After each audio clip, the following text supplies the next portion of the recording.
Sama ang inyong muy delisyosang ka-love team, Mara Tony! Mara Tony! Ikaw, anong trip mo?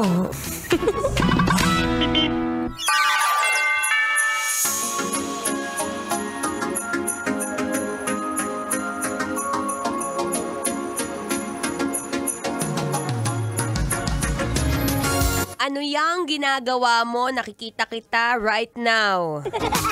Oo, pakitangga. Naku, huwag mong isisend. Huwag mo nang isisend yan. Alam mong mali yan, diba? Alam mo at nararamdaman mo sa sarili mo yung gagawin mo ngayon o mamaya o bukas, it is something against the Lord.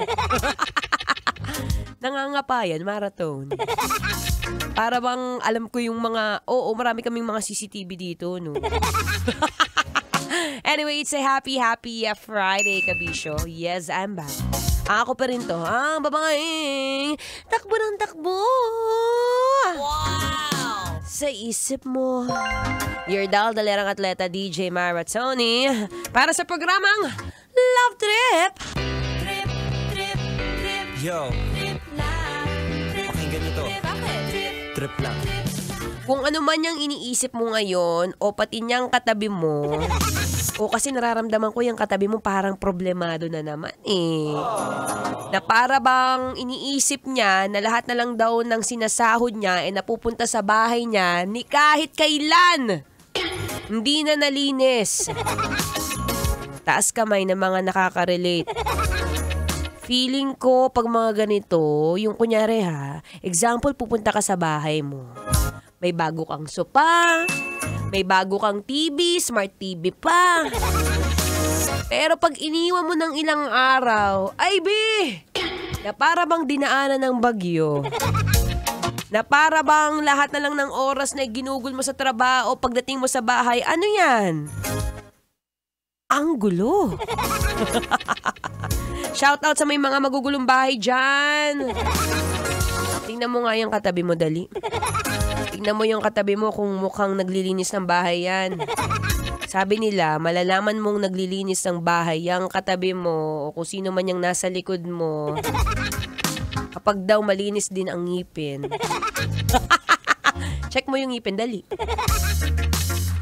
Anyway, mamaya na tayo mag-check-checkan dyan.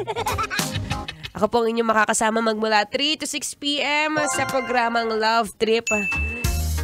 And speaking of paglilinis ng bahay, meron ka pang ilang araw, Ilang araw bago pumasok o sumapit ang bagong taon kung saan mas masarap talagang lumipat o New Year kapag ka malinis ang mga gamit mo. Am I right or am I right? Share ko lang, no? Share ko lang kasi ako'y palipat na ng bahay. At hindi ko matiis, napakalayo ng biyahe ko magmula BGC to Pasay. Sabi ko, it's time to move out.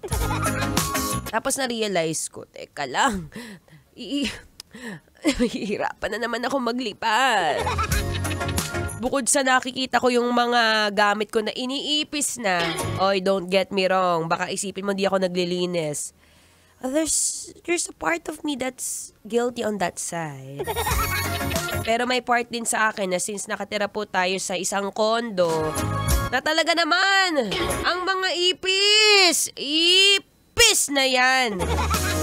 Hindi mo maalam kung ano bang ginagawa nila, trespassing sila Yung alam mo yung mga maliliit na ipis kapag ka pupunta ka sa isang kondo o sa isang isang building lang kayo, syempre, pagka marumi yung ka-condo unit mo, yung katabi mong unit, definitely sa'yo papasok yung ipis. Kasi parang sabi nila, sawa na ako sa kalat dito, what if sa kabilang unit naman? Kaya naman, kabisyo, saktong-sakto kung naririnig mo to, baka dapat kang matamaan. Dahil nararamdaman ko yung bahay mo medyo para bang nasakuna. Na para bang punong-puno ng regalo ang Christmas tree, ang ilalim ng Christmas tree mo. Pero ang banyo, ang banyo. Siya. Mamaya ako'y magbabalik ha. Tuturuan kita. O, bibigyan kita ng ilang tips at nag-research ako.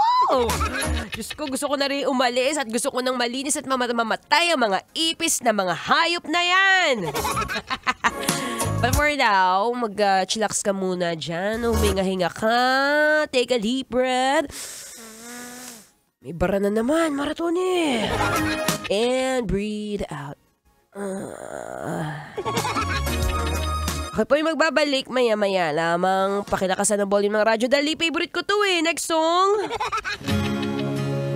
Here's another song brought to you by Abra.